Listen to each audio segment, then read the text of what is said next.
Dear student, हम लोग पढ़ रहे थे संसाधन और विकास, जिसमें संसाधनों का वर्गीकरण हमने पढ़ा था।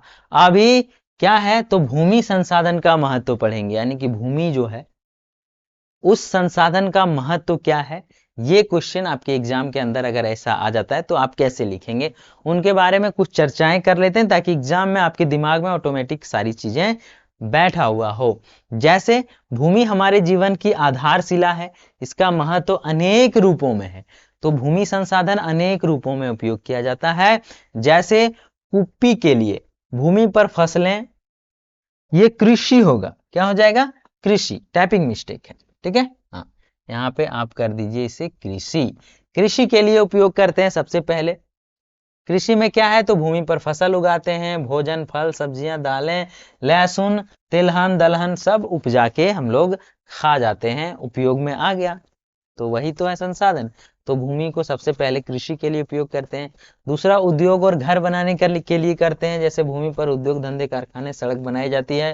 घर, स्कूल, अस्पताल, पुल, बांध भूमि पर आदि भूमि पर ही सारा कुछ बनाया जाता है।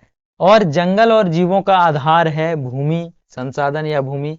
तो भूमि पर जंगल उगते हैं जो पर्यावरण को संतुलित रखते हैं, जैसे बारिश होना, वाइल्ड लाइफ को बचाना, ये सारी चीजें भूमि पर ही होता है। यह पेड़ पौधों और पशु पक्षियों के रहने की जगह है, ठीक है। देखिए पेड़ पौधे भी हैं, पशु पक्षी भी हैं, सब आपके फोटो में बड़ी आराम से दिख रहा होगा। ये सारी चीजें है भूमि संसाधन का महत्व। तो भूमि सीमित है, इसलिए इसका संरक्षण और सही उपयोग करना हमारा कर्तव्य है, और भूमि संसाधन का महत्व यही है, ठीक है। आगे हम लोग भूमि क्षरण क्या है, इसका कारण बताइए। तो भूमि क्षरण को पढ़ेंगे। क्या पढ़ेंगे, भूमि क्षरण। आइए पढ़ते हैं। भूमि क्षरण, जिसे लैंड डिग्रेडेशन कहते हैं, इसका अर्थ है भूमि की गुणवत्ता खराब होना। अब भूमि की गुणवत्ता कैसे खराब होता है डियर स्टूडेंट, तो वनों की अगर आप कटाई करते हैं तो वन समाप्त हो जाता है, जिसके चलते क्या होता है, मिट्टी की जो ऊपरी परत है वो नष्ट हो जाता है। क्यों, जड़ उसको पकड़ के रखता है, जो जंगल का पेड़ पौधा होता है मिट्टी को पकड़ के रखता है। लेकिन जैसे ही आप जंगल को काटते हैं तो इसके जो है ऊपरी परत है वो बह जाता है पानी के साथ या हवा के साथ, और भूमि बंजर हो जाता है, और उसे ही कहते हैं भूमि का क्षरण। अधिक अगर आप चराई कर देते हैं तो उससे भी हो जाता है। जैसे इसे कहते हैं अतिचारण। अधिक पशुओं के चरने से घास और वनस्पतियां पूरी तरह से नष्ट हो जाती है, यानी कि जमीन पूरा टकला हो जाता है, पूरा एकदम चिकना हो जाता है, क्योंकि वो कूटता भी है ना। जो गाय बैल है देखिए चल चल के कूट देता है। या तो फिर आप लोग अगर गांव से हैं तो आप पुराने जमाने में, आज से 5-10 साल पहले आप देखे होंगे कि जहाँ पे गाय बैल को बैठा के रखता है, जहाँ पे बैठाता है दिन में, दोपहर में धूप के टाइम, वहां देखिएगा एक भी घास नहीं उगेगा। क्यों, क्योंकि कूट कूट के उसको खत्म कर दिया है। तो अतिचारण के कारण भी यहाँ पे क्या होता है, भूमि का क्षरण, लैंड डिग्रेडेशन होता है, मिट्टी कमजोर हो जाती है और बह जाता है, ठीक है। आगे खनन के कारण भी जमीन खराब होता है। जैसे देखिए खनन से भूमि की ऊपरी परत हटा दिया जाता है और उपजाऊ मिट्टी नष्ट हो जाती है, जिससे भूमि बंजर हो जाता है। और नेक्स्ट और लास्ट जो है इसका, जिससे कि भूमि डिग्रेड होता है, वो है औद्योगिक कचरा। औद्योगिक कचरा को जहां पे बहा दिया जाता है, कारखानों से निकलने वाले कचरा मिट्टी को दूषित कर देता है और उसकी उपजाऊ क्षमता को कम कर देता है। यानी कि जब कोई भी कारखाना से कचरा निकाल के किसी मिट्टी पे फेंक देंगे तो वहां पे कोई घास उस उगेगा नहीं, वो जला देता है, वो मिट्टी को खराब कर देता है। तो भूमि का क्षरण, ये 4 तरीका हमने आपको बताया। तो भूमि क्षरण से कृषि उत्पादन घटता है, जल स्रोत सूखते हैं और पर्यावरण असंतुलित हो जाता है। हमें भूमि संरक्षण के उपाय अपनाकर इसे रोकना चाहिए, यानी कि भूमि संरक्षण होना बहुत जरूरी है। अब है संसाधन संरक्षण क्यों जरूरी है, भूमि संरक्षण क्यों जरूरी है, उसे अच्छे से जानते हैं। आइए, पहला जो हमारा है, संसाधन सीमित है, इसके लिए संरक्षण बहुत जरूरी है। क्योंकि प्राकृतिक संसाधन जैसे पानी, खनिज, वन सीमित मात्रा में है, और अगर इसे संरक्षित नहीं करेंगे, इसे अच्छे से उपयोग नहीं करेंगे, अत्यधिक उपयोग करेंगे तो खत्म हो जाएगा और बाद में हमें कुछ मिलने वाला नहीं है। जब उपयोग सारा करके खत्म कर देंगे तो बाद में क्या मुंह देखेंगे। इसीलिए इसको संरक्षित करके रखना जरूरी है। किसको? संसाधन को। संरक्षित करने का क्या अर्थ है? तो बचा कर रखना। भविष्य की जरूरतों के लिए भी संरक्षण देना है। संरक्षण मतलब बचा के रखना।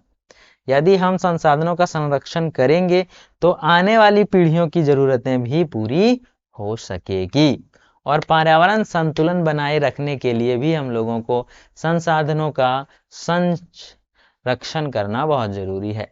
जैसे स्वच्छ हवा मिले, स्वच्छ जल मिले, स्वस्थ जीवन मिले पर्यावरण से, इसीलिए हमें संसाधन का संरक्षण करना जरूरी है।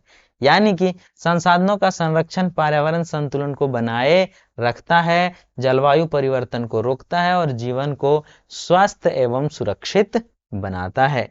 इसलिए आइए हम सब मिलकर संसाधनों का संरक्षण करें और एक बेहतर, सुरक्षित और समृद्ध भविष्य की रचना करें। ठीक है, इस तरीके से आपका ये चैप्टर लगभग कंप्लीट होता है। अभी हम लोग थोड़ा सा पढ़ते हैं संसाधन नियोजन और फिर हो जाएगा ये चैप्टर समाप्त। ठीक है, तो ये है संसाधन नियोजन, रिसोर्स प्लानिंग। नियोजन मतलब क्या होता है? प्लानिंग होता है। प्लानिंग मतलब वही चीज, आपको प्लान करके काम करना है। ऐसा नहीं कि पैसा है बिना प्लान किए जहां तहां धुन के खत्म कर दें, वैसा नहीं। वही चीज है कि संसाधन रिसोर्स प्लानिंग क्या है? तो संसाधन नियोजन का अर्थ है उपलब्ध संसाधन का सही उपयोग और प्रबंधन करना, ताकि वर्तमान आवश्यकताओं की पूर्ति हो सके और भविष्य के लिए भी पर्याप्त संसाधन सुरक्षित रह सके। इसीलिए जरूरी है संसाधन नियोजन, रिसोर्स प्लानिंग। संसाधन की पहचान करें और जिस क्षेत्र में, यानी कि किस क्षेत्र में कौन से संसाधन उपलब्ध है, उसकी मात्रा, गुणवत्ता और उपयोग का संभावना की पहचान करना है। दूसरा में नियोजन के दूसरे चरण में बोलता है योजना बनाना है कि कैसे क्या करना है। जैसे उपलब्ध संसाधनों का मूल्यांकन करके लक्ष्यों को निर्धारित करना और उन्हें प्राप्त करने के लिए ठोस योजना तैयार करना। जैसे लक्ष्य निर्धारित, प्राथमिक तय करना, संसाधन का वितरण कितना है, समय और तरीका तय करना। सही तरीके से उपयोग करने के लिए भी हम लोगों को आइडिया लगाना पड़ता है। जैसे संसाधनों को सोच समझकर बचत पूर्वक और संतुलित तरीके से उपयोग करना तथा उनका संरक्षण और पुनः उपयोग सुनिश्चित करना चाहिए। ये है प्लानिंग। ठीक है, हाँ। संसाधन नियोजन के लाभ क्या क्या है तो देख लीजिए। संसाधन का सदुपयोग होता है, बर्बादी कम होती है और संसाधन सुरक्षित रहते हैं। वर्तमान और भविष्य की जरूरतें पूरी होती है, पर्यावरण संतुलन बना रहता है और सतत विकास संभव होता है। आगे है सतत विकास की आवश्यकता को समझाइए। सतत विकास यानी कि हम लोग पढ़े हैं ना अभी पिछले कुछ स्लाइड में हमने पढ़ा था, इसी को बोलते हैं सस्टेनेबल डेवलपमेंट। यानी कि अपना जरूरत पूरा करते हुए भविष्य के लिए भी चीजों को संरक्षित करके रखना सतत विकास कहलाता है। सतत विकास का अर्थ है वर्तमान जरूरतों को पूरा करते हुए भविष्य की पीढ़ियों की जरूरतों को से समझौता ना करना, मतलब उसको भी बचा के कुछ चीजें रख देना।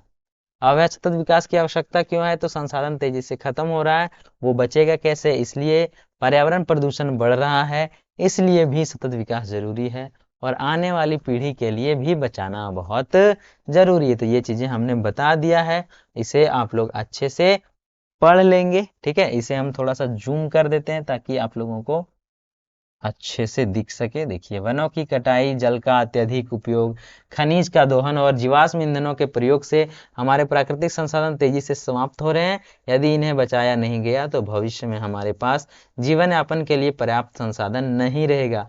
इसलिए संसाधनों का संरक्षण और सही उपयोग करना आवश्यक है। इसलिए सस्टेनेबल डेवलपमेंट जरूरी है। दूसरा, पर्यावरण प्रदूषण बढ़ रहा है तो उद्योग का धुआं, प्लास्टिक और रासायनिक कचरा वायु, जल और मृदा को प्रदूषित कर रहे हैं। इससे जलवायु परिवर्तन, ग्लोबल वार्मिंग, बीमारियां और प्राकृतिक आपदाएं बढ़ रही है। इसलिए स्वच्छ और संतुलित पर्यावरण के लिए सतत विकास बहुत जरूरी है।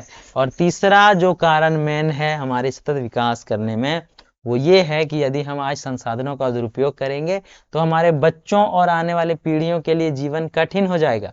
उन्हें स्वच्छ वातावरण, पर्याप्त संसाधन और बेहतर जीवन देने के लिए हमें आज से ही सतत विकास को अपनाना होगा। हमारा कर्तव्य है कि हम पृथ्वी को सुरक्षित रखें और बेहतर भविष्य सुनिश्चित करें। ठीक है, तो ये था आपका चैप्टर संसाधन और विकास, जो कि पूरी तरह से कंप्लीट हुआ। पिछला वीडियो अगर नहीं देखे हैं तो जाकर देख सकते हैं। इस चैप्टर